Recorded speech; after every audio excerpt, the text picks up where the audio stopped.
I want to bring in now political analyst Dr. Ntsikelelo Breakfast. He joins us now live via Zoom. Doctor, always a pleasure having you on the program. Lots to talk about. Let's start with the PAC. We just heard their election manifesto. It was formed, in the late 1950s? 1959, if I'm not mistaken. The name Robert Sobukwe, synonymous with that party's name. So they have that, the political gains of the past, and the mark they made against, apartheid, the fight against apartheid. But does that still hold sway, though, currently with voters in this day and age?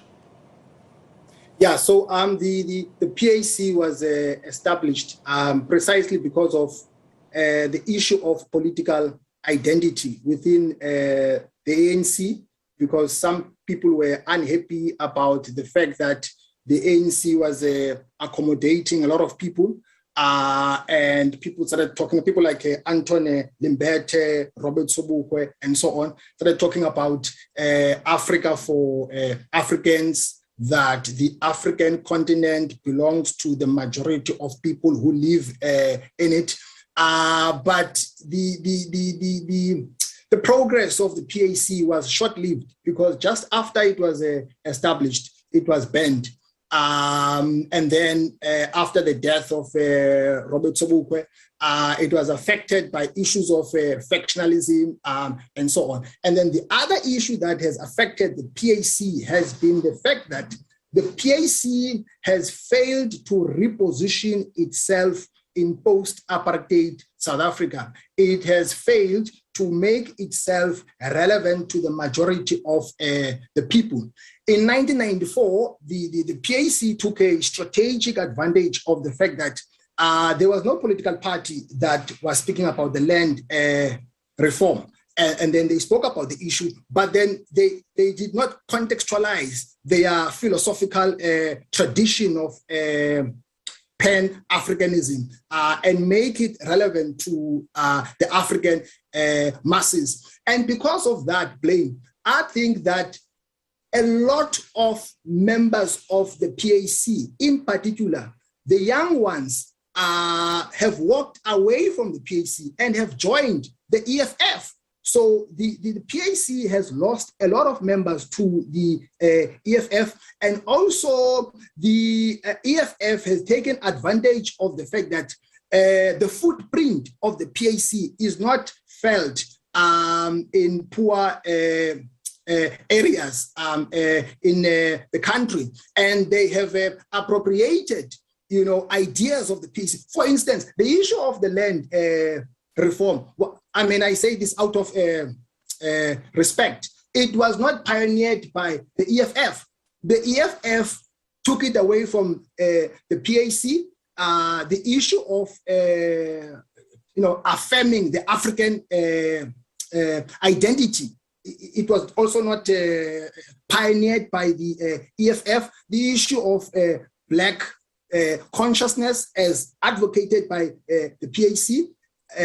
And also, sorry, not by the PAC, but by AZAPO. But the point is that the EFF took it away from those political organizations, and then they just ran with those ideas. So I think the damage is done for the PAC, in my opinion. I think what is done cannot be undone, despite the fact that they have the greatest ideas. Zonele Nyonso will probably argue otherwise. I was listening to this interview that Morning Live did with him yesterday with keen interest, and he admitted that they had internal fights or factional battles, but he said that they are law-abiding citizens, and in all their differences and disagreements, they approach the courts and they don't, solve their problems through the barrel of the gun. That's his words. This statement, what impact will it likely have on voters who are thinking about putting an X by the PAC logo on the ballot paper? Does it matter? The reality of the matter is that you don't win plain elections by only having ideas. You have to have money.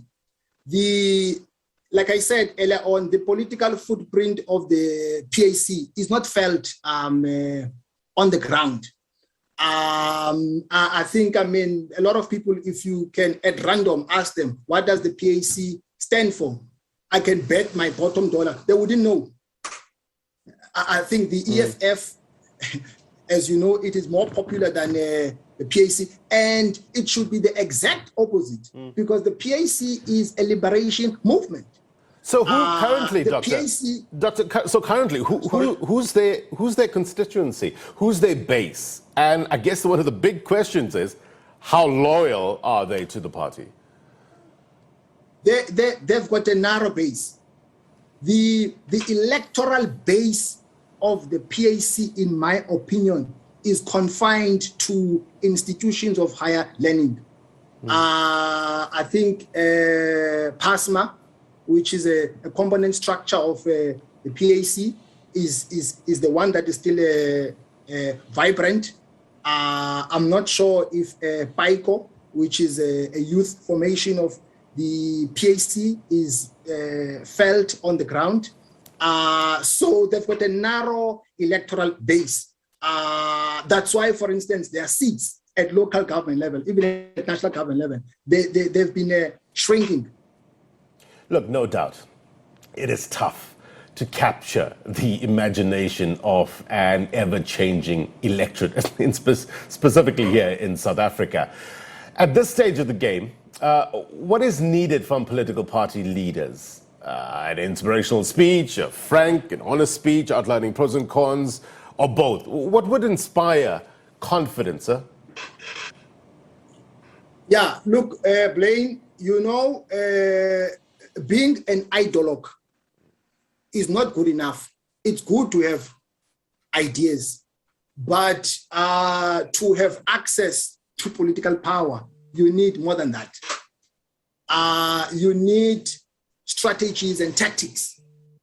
You need to outmaneuver your political opponents. That's why I'm saying that the PAC missed a golden opportunity to take advantage of the weaknesses of the ruling party. And they have not done that. And I think the PAC has been outmaneuvered by the EFF, because the EFF saw a gap and then they took away those ideas of the PAC, including the ideas of Azapo, and just ran with them. I mean, the manifesto of the PAC, for instance, is all well and good. They speak about the fact that the problem at local government level is not only institutionalization of corruption, but it is also the application of neoliberal policies, which is a good description of the problem. That the problem is not about the fact that these ideas, they come from the West, but these ideas also have been reproduced and sustained by a range of policy actors at local government level. So I think that is all well and good. But then at a strategic level, I don't think that the PAC has been able to outmaneuver, for instance, the African National Congress, despite the fact that the weaknesses of the ANC are glaring. They are so obvious. Mm-hmm. Dr. Ntsikelelo Breakfast, I want you to stand by, sir, if you can. I want to bring in our reporter, Abongile Domako, who's been covering, as you know, the PAC Manifesto launch. He's with the president there. Abongile, what more are we learning from the president of the PAC? Good morning, Blaine O'Haman. Hive of activity, jubilation, it's excitement all over as hundreds of PAC members gathered here at the Monty Matlaung Hall here in Tuduza in Egoruleni have just listened to their president, Mzwanele Nyonso, actually talking to them as to basically what's the plan for the PAC for these upcoming local government elections. Under 30 days to go.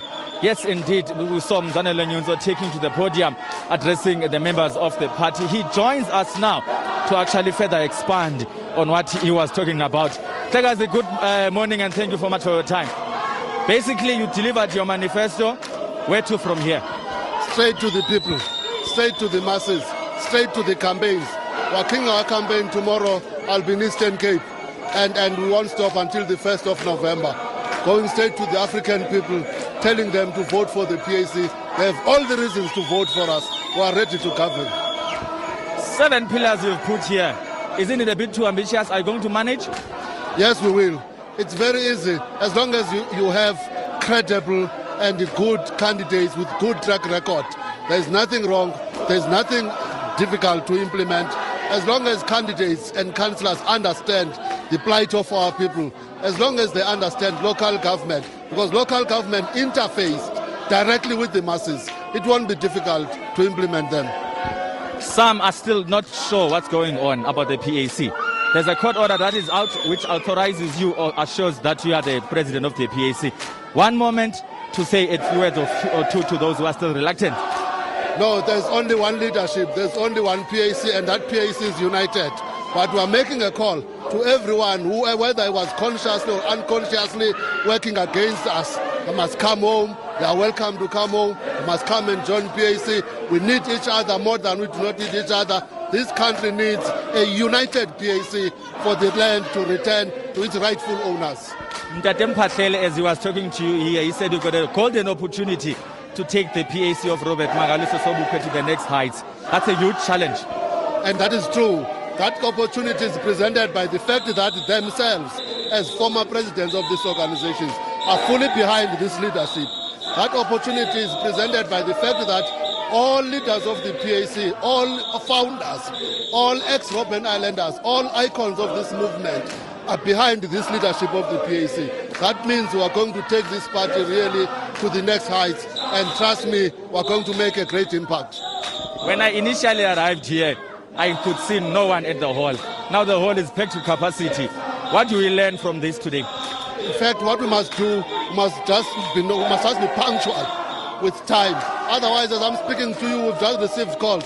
Buses are still coming from Mpumalanga. Buses are still coming all over the country, yes. And they'll find us, when they come here, they won't find us here. So I'm making a call and instructing PAC members that the basic document of this organization is saying we must be punctual all the time. So that's what I've learned, that they must learn to be disciplined and come early. Otherwise, as you can see, the hall is packed with capacity. Cars, quantums are still coming to this occasion. So that's what we have learned. But next time they will know that if we are saying we are delivering at 10, they will be here at 9. It's a good lesson. Thank you so much, Mtlega. Thank you very much, Abongi. Lane, you can hear Zwanele Nyonso quite confident, eager to actually go to the polls come the 1st of November. He says that this is a start of many things to unfold within the PAC, saying that, of course, after this manifesto launch here, they are going to go on the ground and further engage locals there to actually vote for the PAC so that they can be able to take to the reins and govern in local municipalities. Says this signals that the one PAC, which was pronounced by the High Court, is actually going to do its best to make it a point that there is nothing missing when it comes to service delivery on a local government level. Saying that as much as there were challenges, they are willing now to try from scratch and actually take the party forward, seeing that this hall is back to capacity, which we didn't anticipate when we actually initially came here early this morning. Blaine Herman is back to you in studio in Auckland Park. Abongile Dumako, live for us there. Thank you. Look, unity seems to be the buzzword there at the PAC. Let's bring in back into the conversation Dr. Ntsikelelo Breakfast. Look, big takeaways, Doc. Mr. Nyonso saying that the PAC was to focus on development of the local municipalities. We've heard this before on the campaign trail. But they also want to ensure that their councillors who are elected are credible and have a good track record. Now, that is seemingly important with voters from what I've heard. Obviously, they want, service delivery, ASAP, a pace, but they want somebody that they can rely on. As I was saying earlier on, politicians are known to be ambitious, but you hope that they're principled as well, and principle outweighs ambition. I know political analysts don't change their mind very often, but from what you just heard from the president, you still maintain your position? Of course, I might do.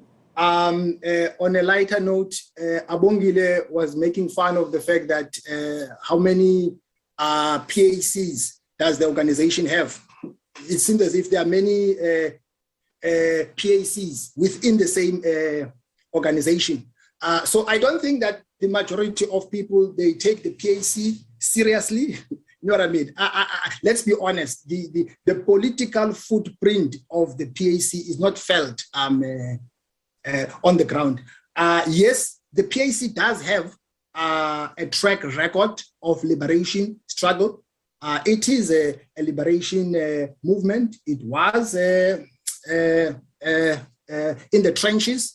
It established APLA and so on. But I don't think that it does have a track record of running a municipality or municipalities post 1994.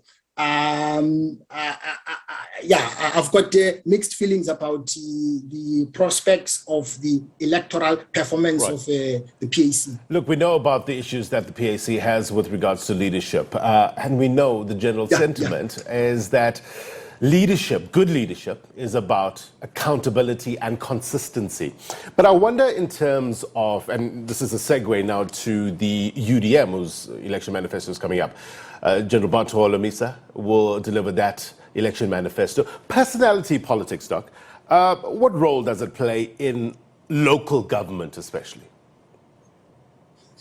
Yeah, you're talking about UDM now. When it rose to prominence, it came into the picture like a house on fire with General Holomisa and I think Roof Mayor after Holomisa was booted out of the ruling party.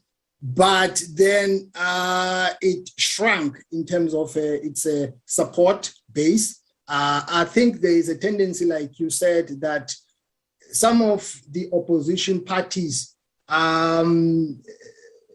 everything that they do tends to revolve around certain, personalities. The UDM is too limited or too confined to the Eastern Cape.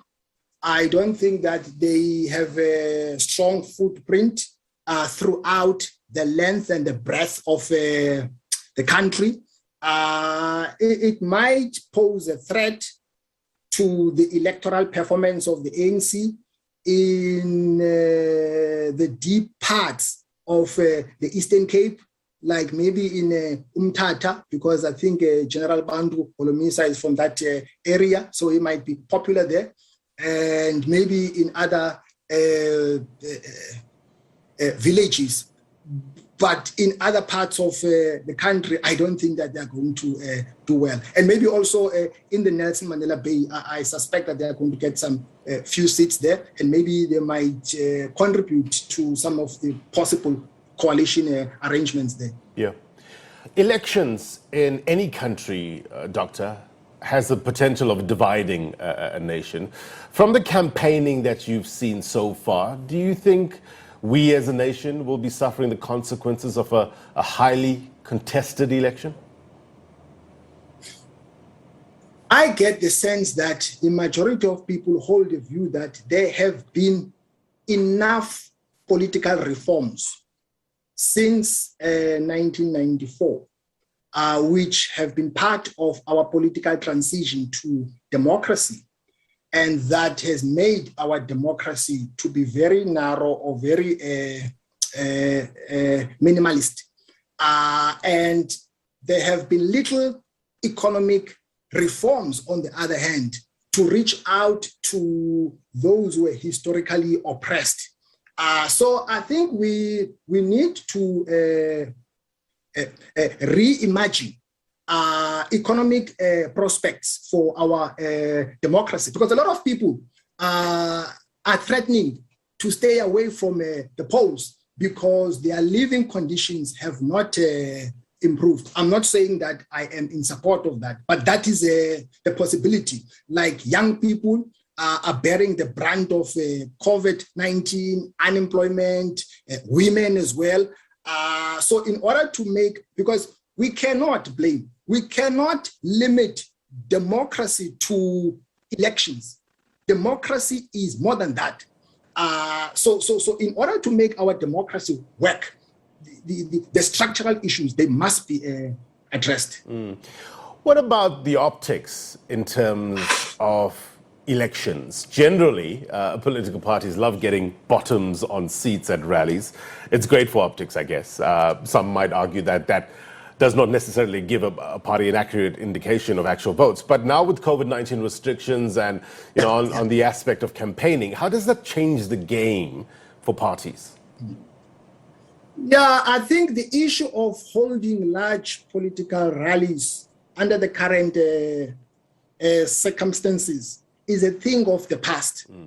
I understand the psychology that political parties, they want to show off power, that they've got numbers, even though sometimes you don't see that in terms of how they perform. But I think that is a thing of the past. I think we need to move with the times. I mean, you can pitch your ideas at once to a lot of people without even spending a lot of money. Virtually, there are other platforms that I think must be used now for conveying, the message that political parties want to convey to their different supporters.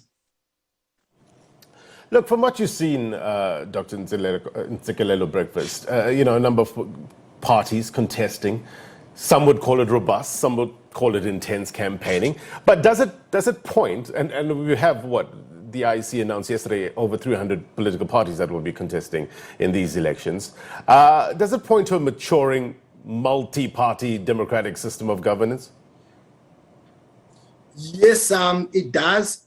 Though I think, I'm not trying to be funny, I think in our country, in as much as we have a multi-party democracy, but we've got two categories of political parties. We've got what I call the top dogs, that is the top three, and then the rest, I call them the underdogs. But sometimes the underdogs can outmaneuver the top dogs, depending on how they maneuver. But I think the ANC, PAC, and the DA, I think those ones might be the ones that might stand out after the electoral outcomes have been unveiled. But we are going to see also dark horses as well, like Action SA in Johannesburg. I think Helman Mashaba has an unfinished business there. Good might do well because some of the colored areas are unhappy about how Patricia de Lille was treated, and those votes will be taken away from the DA, and maybe the IFP as well might do well. Let's understand that a bit, Doc, with regards to the so-called dark horses, as you put it. What would be the appeal? Because I'm sure the sentiment across all parties is pretty similar, wanting to improve the lives of others. But what would be the appeal? Is it just the fact that they are new or really newly introduced to the public? Is that the case? You see, Blaine, whether you like it or not, people vote along racial lines. The issue of race is not only the issue of political identity, but race is about certain values which are binding people together. So people have a tendency to have a sense of belonging to their racial categories.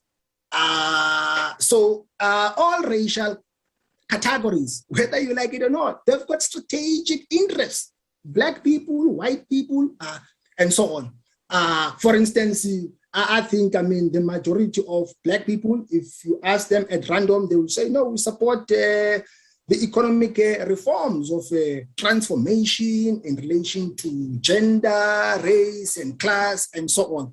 But maybe if you ask white people, you might get the exact opposite of that. That's why now race becomes an important matter in these elections, because some people, they see politics as a zero-sum game. They see politics as a matter of win and lose. Sir, we rely on your better mind to give us an educated perspective, and we thank you very much indeed for coming on and giving us your opinion. Be well.